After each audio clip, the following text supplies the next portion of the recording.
আজকে আমরা চলে যাচ্ছি চাঁপাইনবাবগঞ্জের মিনি কক্সবাজারে, যেখানে কিনা কিছুদিন আগেই পানিতে একদম পুরোটা ডুবো ডুবো হয়েছিল, আর এখন পুরোপুরি সাহারা মরুভূমি হয়ে গেছে।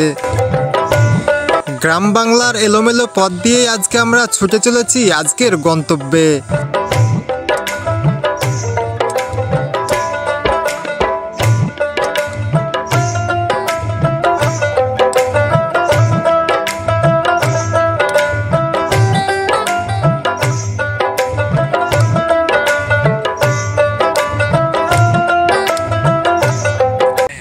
ফাইনালি বন্ধুরা, আমরা এখন দেখতে পাচ্ছেন মিনি কক্সবাজারে চলে আসলাম আমরা তিনজন।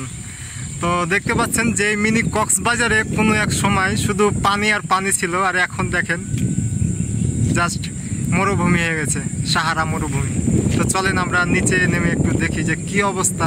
তো বন্ধুরা, এখন সেই মিনি কক্সবাজারে আমরা নামছি।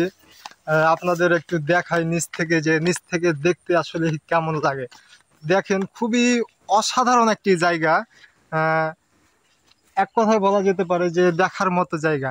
আপনার এই মাথা থেকে ওই মাথা আপনি দেখতে পাবেন না। আর একটা মজার বিষয় হচ্ছে, ওই পিছনে যেগুলো দেখতে পাচ্ছেন অনেক দূরে, হয়তো বা ক্যামেরাতে কতখানি দেখা যাচ্ছে বলতে পারবো না, ওই গাছগুলো দেখা যাচ্ছে, ওই গাছগুলো কিন্তু আপনার ইন্ডিয়া বর্ডার। তো আমরা তিনজন চলে আসলাম, দেখতে পাচ্ছেন এই যে মোজাম্মিল আছে, নাইম আছে। তো আমরা তিনজনে এখন এই জায়গাতে নেমে দেখলাম। তো অনেক দূর থেকে আমরা আসলাম এই জায়গাটা দেখার জন্য।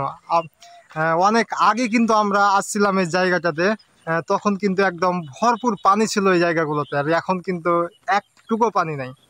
দেখতে পাচ্ছেন এখন কিন্তু যেগুলো ফাঁকা জায়গা আছে, এই জায়গাগুলোতে কিন্তু এখন সরিষা বুনে দেবে কৃষকেরা।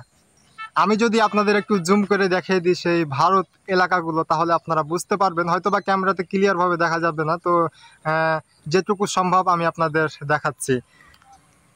তো দেখেন, ওই গাছগুলো দেখা যাচ্ছে, ক্যামেরাতে কুয়াশার জন্য ঝাপসা দেখা যাচ্ছে। তো ওই গাছের এলাকাগুলোই কিন্তু ইন্ডিয়া বর্ডার। অনেক কাছে এই জায়গাগুলো, মানে 1 কিলোমিটার যদি এখান থেকে হেঁটে যান তাহলে কিন্তু আপনি ভারতে চলে যেতে পারবেন। তো বন্ধুরা, আমরা এই জায়গাটি ঘুরে ফিরে দেখলাম। তো অনেক সুন্দর লাগছে, বিকালবেলা আসলাম। আর কোনো এক সময় কিন্তু এই জায়গাটিতে অনেক পানি থাকতো, আর এখন দেখা গেছে যে 1 ফোঁটাও আপনি পানি পাবেন না। অনেক দূর দূরান্ত থেকে লোকজন আসতো, আর এখন দেখেন যে 1 ফোঁটাও পানি নাই। সেই জন্য কোনো জায়গা থেকে কিন্তু কোনো লোকজন আর দেখতে আসে না। তাই ভাবলাম যে আপনাদের মাঝে একটু শেয়ার করি জায়গাটা। তো সবাই ভালো থাকবেন, সুস্থ থাকবেন। আসসালামু আলাইকুম।